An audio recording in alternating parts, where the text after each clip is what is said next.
फीका सा हंसते हुए बोली, प्लीज डोंट फील सॉरी, इसमें आपकी कोई गलती नहीं है, मुझे ही ध्यान रखना चाहिए था। सॉरी तो मुझे आपको बोलना चाहिए क्योंकि मेरी वजह से आपको इतना इंतजार करना पड़ा। आनव मुस्कुरा दिया और अपना हाथ आगे करके बोला, अगर आपको लगता है कि मेरी कोई गलती नहीं है तो क्या हम दोस्त बन सकते हैं? शिजा ने एक नजर उसके हाथ को देखा, फिर उसे देखते हुए बोली, आई एम सॉरी सर, ये सच है कि इसमें आपकी कोई गलती नहीं है, पर मैं आपसे दोस्ती नहीं कर सकती क्योंकि मैं यहाँ जॉब करने आई हूँ, दोस्ती करने नहीं।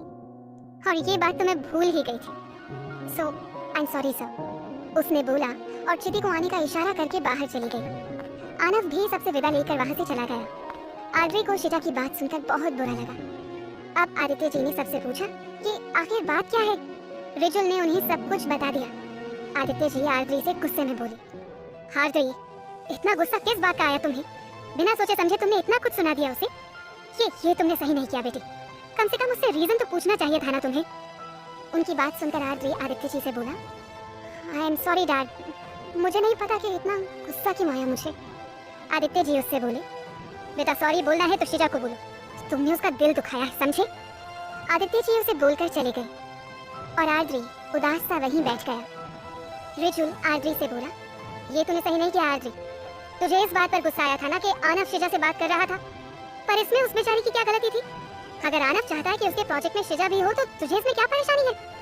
उसने तो नहीं कहा ना कि मुझे इस प्रोजेक्ट में काम करना है। फिर थोड़ा सा रुक कर बोला, अगर तुझे अपनी गलती का जरा सा भी एहसास है ना तो जा माफी मांग ले उससे, आज तूने उस मासूम का दिल दुखाया है। रिजुल तो बोलकर वहां से चला गया और आद्री वहीं बैठ गया। वहीं दूसरी तरफ शिजा अपने केबिन में आई।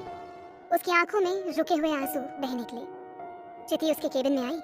उसकी आहट आते ही शिजा ने अपने आंसू साफ किए और चिति की तरफ मुड़कर बोली, चिति मैं घर जा रही हूँ। चिति उसकी तरफ देखकर बोली, चल मैं भी चलती हूँ साथ में। शिजा उसे देखकर बोली, प्लीज यार, मैं कुछ देर अकेला रहना चाहती हूँ, तू अपने टाइम से आना प्लीज। चिति उसके चेहरे पर हाथ रखकर बोली, तो ठीक है ना? शिजा मुस्कुरा दी और बोली, हाँ हाँ मैं बिल्कुल ठीक हूँ, बस कुछ देर के लिए मुझे उस तोपुमल और उस भैंसासुर की शक्ल नहीं देखनी, इसलिए अकेले रहना है कुछ समय तक। चिति उसकी तरफ देखकर बोली, ठीक है, पर अपना ध्यान रखना। शिजा ने ओके कहा और अपना फोन लेकर वहां से चली गई। उसके जाते ही रिजुल शिजा के केबिन में आया और वहां चिति को पाकर उसके पास आकर पूछा, शिजा कहाँ है? चिति उदास होकर बोली, वो चली गई रिज। रिजुल चौंक कर बोला, चली गई? कहाँ चली गई? और तुमने उसे जाने दिया? तुमने उसे रोका क्यों नहीं? तुम्हें पता है ना कि उसका मूड ऑफ है फिर भी?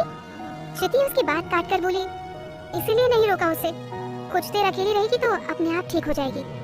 रिजुल उसकी तरफ हैरानी से देखने लगा। उसे इस तरह से देखते देख चिति बोली, अरे मैं उसे बचपन से जानती हूँ रेस, कुछ देर अकेले रहेगी ना तो ठीक हो जाएगी। हम चाहे जितना भी उसे हंसाने की कोशिश कर लें या फिर उसका ध्यान डाइवर्ट करने की कोशिश करना चाहे ना तो भी नहीं कर पाएंगे। थोड़ी देर अकेली रहेगी, बाद में सब ठीक हो जाएगा। फिर थोड़ा सा रुक कर बोली, पर रेस आज पहली बार उसकी आंखों में आंसू आए हैं। तुम्हें पता है, लोग उसके बारे में कुछ भी बोले ना, चाहे उसे डांटे, तब भी उसे कोई फर्क नहीं पड़ता जिसे वो अपना समझती है। अगर वो उसे डांटे या कुछ भी गलत बोले तो उसे फर्क पड़ता है।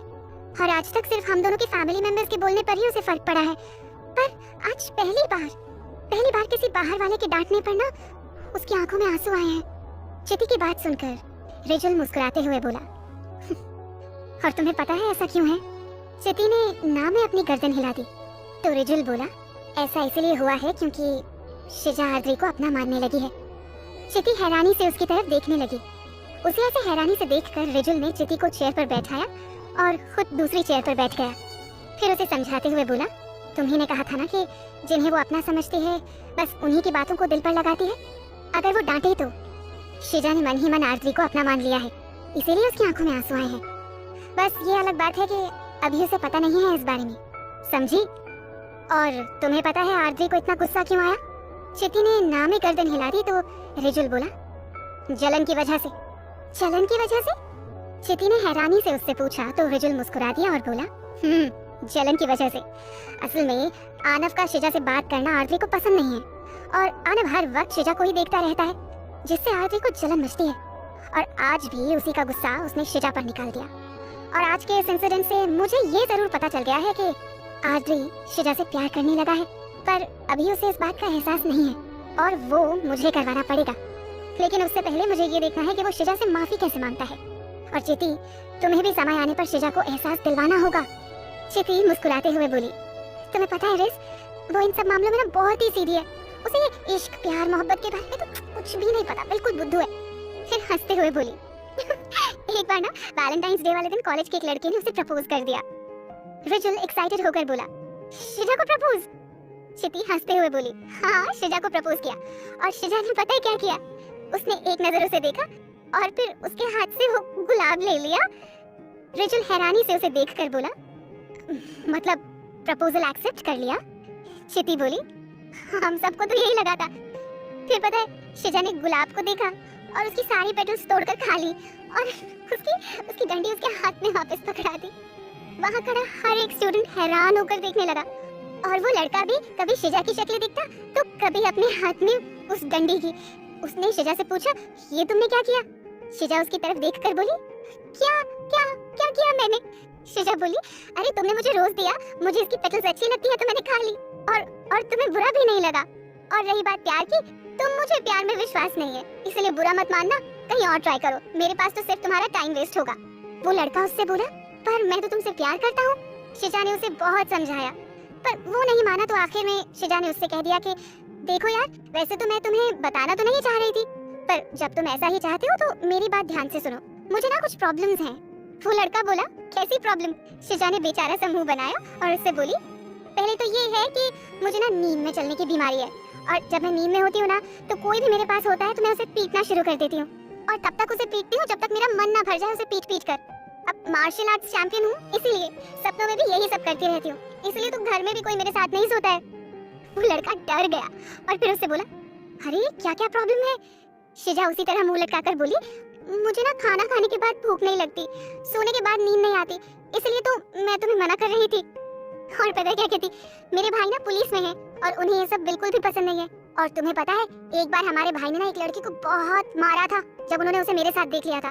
फिर रिजुल की तरफ देखकर बोली, हमारे मतलब मेरे और चिति के साथ। उस लड़की ने उसकी ओर देखकर पूछा, फिर? शिजा ने एक नजर उसे देखा, फिर गहरी सांस छोड़कर बोली, फिर क्या? अगले दिन वो लड़का हॉस्पिटल में था। लड़का हैरानी से हकलाते हुए बोला, हॉस्पिटल में? ऐसा क्या किया तुम्हारे भाई ने? शिजा बेफिक्री से बोली, अरे ज्यादा कुछ नहीं किया, बस एक हाथ और एक पैर तोड़ दिया और उसके आगे के दांत तोड़ दिए और उसकी कमर भी तोड़ दी, बस इससे ज्यादा कुछ नहीं किया। क्या कुछ छोड़ा भी था क्या? इतना सब तो तोड़ दिया, कुछ बचा ही नहीं होगा। वो लड़का घबराकर और चौंकते हुए बोला। शिजा उससे बोली, अरे क्या बात कर रहे हो, छोड़ा तो था ना, एक हाथ और एक पैर। उसकी बात सुनकर वो लड़का ना घबरा गया। शिजा ने एक नजर से देखा, फिर बोली, इसलिए तो मैं और चिति किसी लड़के के साथ नहीं दिखते। तुमने देखा है हमें कभी किसी के साथ? नहीं, वो लड़का हकलाते हुए बोला। शिजा उसके कंधे पर हाथ रखकर बोली, तभी तो मैं तुम्हें मना कर रही थी, पर फिर भी तुम कहते हो कि तुम मुझसे प्यार करते हो, तो यही सही। पर हाँ, लेकिन तुम्हें एक बात का ध्यान रखना होगा कि मेरे भाई के सामने हमसे दूर रहना, वरना अगर भाई ने तुम्हें हमारे साथ देख लिया ना तो पता नहीं तुम्हारा क्या क्या तोड़ देंगे। वो लड़का घबराते हुए बोला, अरे यार तुम तो सीरियस हो गई, मैं तो मजाक कर रहा था। शिजा ने एक नजर उसे घूरा, फिर बोली, चलो अच्छा है यार, ये मजाक था, वरना अगर भाई तुम्हें मेरे साथ देख लेते ना तो पता नहीं क्या करते तुम्हारे साथ। नहीं, मैं तो मजाक कर रहा था। उसने इतना बोला, उसके बाद वो लड़का वहाँ से पता नहीं कहाँ भाग गया। उस दिन के बाद से किसी भी लड़के की हिम्मत ही नहीं हुई उसे प्रपोज करने की, और तो और उस दिन के बाद से कोई भी लड़का हम दोनों के आसपास नहीं भटकता था। रिजुल उसकी बात सुनकर हंस दिया और बोला, सच में अलग ही है ये लड़की।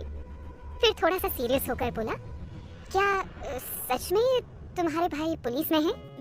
चिति भी हंसते हुए बोली, अरे नहीं यार, वो तो उसने उस लड़के से पीछा छुड़ाने के लिए कहा था, हमारे भाई तो इंजीनियर है। फिर ठीक है, पर खतरनाक है ये लड़की, रिजुल हंसते हुए बोला। उसकी बात सुनकर चिति भी हंसते हुए बोली, हाँ, पर भोली है, एकदम भोली तोती की तरह, ना किसी से कोई छल और ना ही कोई कपट। भोली तोती? रिजुल हैरानी से बोला तो चिति बोली, हाँ, भोली तोती, तोती की तरह बोलती रहती है, पर है एकदम भोली भाली सी।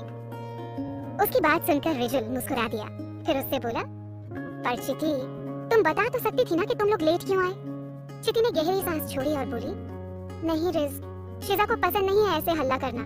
जब भी हम किसी की मदद करते हैं ना तो किसी को कुछ नहीं बताते। तुमने वो कहावत तो सुनी होगी ना, नेकी कर दरिया में डाल। बस यही बात थी जिसकी वजह से हमने लेट आने का कारण नहीं बताया। और ये तो आदित्य सर थे जिन्होंने बता दिया, वरना हम तो नहीं बताते। रिचुअल हैरानी से बोला, मतलब चाहे कुछ भी हो जाता। चिति ने मुस्कुराते हुए उसकी तरफ देखा और बोली, रिचुअल उसे गले लगाते हुए बोला, सच में यार तुम दोनों बिल्कुल ही अलग हो। लेकिन ये तो शिजा ने सही किया, उसी की वजह से तो तुम मुझे मिली, वरना तो कोई और ही ले जाता तुम्हें और मैं तो हाथ मलते ही रह जाता। बदले में चिति मुस्कुरा दी। वहीं दूसरी तरफ आर्द्री मीटिंग हॉल में अकेला बैठा था। उसकी आंखों के सामने बार बार शिजा की आंसू से भरी आंखें ही आ रही थी। वो बेचैन हो गया था।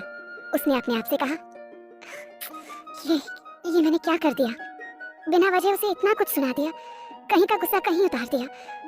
मुझे उससे माफी मांगनी पड़ेगी, और वो भी अभी। वो उठा और अपने केबिन की तरफ चल पड़ा। आर्द्री मीटिंग हॉल से बाहर आया। शिजा के केबिन के पास आकर उसके कदम एकदम से रुक गए। वो बाहर खड़े होकर कुछ सोचने लगा। उसकी हिम्मत नहीं हो रही थी उसके केबिन में जाने की। काफी देर सोचने के बाद वो हिम्मत करके अंदर आया, पर वहां पर कोई भी नहीं था। वो वापस अपने केबिन में चला आया और बेचैनी से शिजा के केबिन की तरफ देखने लगा। फिर अपने आप से बोला, शायद यहीं कहीं होगी, आ जाएगी तो सॉरी बोलता हूँ। वो उसका इंतजार करने लगा। हर एक मिनट उसके लिए घंटों के बराबर लग रहा था। काफी देर वेट करने के बाद भी जब शिजा अपने केबिन में नहीं दिखी तो वो परेशान हो गया। उसने रोहन को कॉल किया। उसके फोन उठाने पर आर्द्री उससे बोल पड़ा, रोहन, मिस गर्ग को मेरे केबिन में भेजो। उसकी बात सुनकर रोहन बोला, सॉरी सर, पर वो ऑफिस में नहीं दिखी। आर्द्री का दिल घबराने लगा, कहीं वो जॉब छोड़कर तो नहीं चली गई। उसने अपने मन में सोचा। उसने खुद को कंट्रोल किया और बोला, पता करो कहाँ है, फोन करो या किसी से पूछो, आई डोंट केयर, बस अगले आधे घंटे में वो मेरे केबिन में होनी चाहिए, समझे? रोहन ने ओके करके कॉल काट दिया। उसने शिजा को कॉल किया पर शिजा ने फोन नहीं उठाया। उसने 3-4 बार कॉल किया पर हर बार उसने कॉल नहीं उठाया। अब रोहन ने चिति को कॉल करके पता किया। चिति से बात करके उसने आर्द्री के केबिन का दरवाजा नॉक किया। आर्द्री को लगा कि शिजा है। उसके चेहरे पर एक हल्की सी मुस्कान आ गई। उसने कम इन कहा और मुस्कुराते हुए सामने देखा। सामने देखते ही उसकी मुस्कान उतर गई। उसने रोहन की तरफ देखा तो रोहन ने उससे बोला, सर वो शिजा जा चुकी है। आर्द्री ने चौंक कर उसकी तरफ देखा और बोला, कहाँ? सर घर चली गई है। रोहन ने उससे कहा तो वो बोला, कॉल करके बुलाओ उन्हें। रोहन ने अपनी नजरें नीचे करके कहा, सर वो फोन आंसर नहीं कर रही है। ये सुनकर आर्द्री उदास हो गया और बोला, ठीक है, you may go now. Rohan के जाने के बाद आर्द्री ने कुर्सी के पीछे सिर टिकाया और अपनी आंखें बंद कर ली। थोड़ी देर सोचकर उसने अपना फोन उठाया और शिजा का नंबर देखकर उस पर अपना हाथ फेरने लगा। वो खुद से ही बोला, क्या करूं, कॉल करूं क्या? वो बार बार फोन लगाता पर रिंग जाने से पहले ही काट देता। काफी देर ऐसे ही करने के बाद उसने शिजा को फोन कर ही दिया। दूसरी तरफ शिजा एक बीच पर एक पत्थर पर अपना मुंह फुलाकर बैठी सामने पानी की लहरों की तरफ देख रही थी। इस समय वो किसी छोटे बच्चे की तरह लग रही थी, बिल्कुल जैसे कोई चीज ना मिली हो और वो मुंह फुलाकर बैठ गया हो। वो लहरों को घूर रही थी। अचानक ही उसका फोन बजने लगा। उसने एक नजर फोन देखा तो तोपुमल नाम फ्लैश हुआ। उसने फोन नहीं उठाया। आर्द्री ने 3-4 बार कॉल किया पर शिजा ने उसका कॉल कट कर दिया। उसने एक बार फिर कॉल किया पर शिजा अपने फोन को घूरते हुए बोली, अब क्या कॉल कर रहे हो आप? और कोई कसर रह गई है क्या सुनाने में जो आप फोन कर रहे हो? मुझे नहीं करनी आपसे कोई भी बात। बड़े आए, पता नहीं क्या समझते हैं अपने आप को। जाओ करते रहो कॉल, नहीं उठाना मैंने आपका कॉल। गुस्सा हूँ मैं आपसे, समझे आप? मैं अब आपसे कभी बात नहीं करूंगी। मैं आपकी शक्ल तक नहीं देखूंगी। फिर कुछ सोचकर बोली, नहीं यार, अब शक्ल तो देखनी पड़ेगी ना। एक जगह काम जो करना है तो देखनी तो पड़ेगी, मगर मैं इनसे कोई बात नहीं करूंगी, यही ठीक रहेगा। अभी वो फोन को घूरकर बोल ही रही थी कि अचानक से एक नए नंबर से कॉल आने लगा। उसने एक नजर उस नंबर को देखा पर उठाया नहीं। एक बार फिर से उसका फोन बजने लगा। उसने नया नंबर देखा, फिर सोचा, यार उठा लूं क्या? नंबर तो महाराष्ट्र का ही लग रहा है, लेकिन रजिस्टर नहीं होगा, वरना तो पता चल जाता किसका है। चल एक बार उठा ही लेती हूँ। अगर नहीं उठाया तो जो भी होगा ना परेशान होता रहेगा। उसने फोन उठाया और बोली, हेलो हेलो हेलो, पर दूसरी तरफ से कोई आवाज नहीं आई। उसने फोन कान से हटाते हुए कहा, लगता है आवाज नहीं पहुंच रही है, और फोन काट दिया। एक बार फिर से फोन बज उठा। उसने फोन उठाया और बोली, हेलो। उसने 2-3 बार हेलो हेलो बोला, पर सामने से कोई आवाज नहीं आई। उसने फोन काट दिया। थोड़ी देर बाद फिर से उसी नए नंबर से फोन बजा। उसने फोन उठाया और सामने वाले के कुछ भी बोलने से पहले ही बोल पड़ी, क्या प्रॉब्लम क्या है आपकी? क्यों बार बार ब्लैंक कॉल कर रहे हो?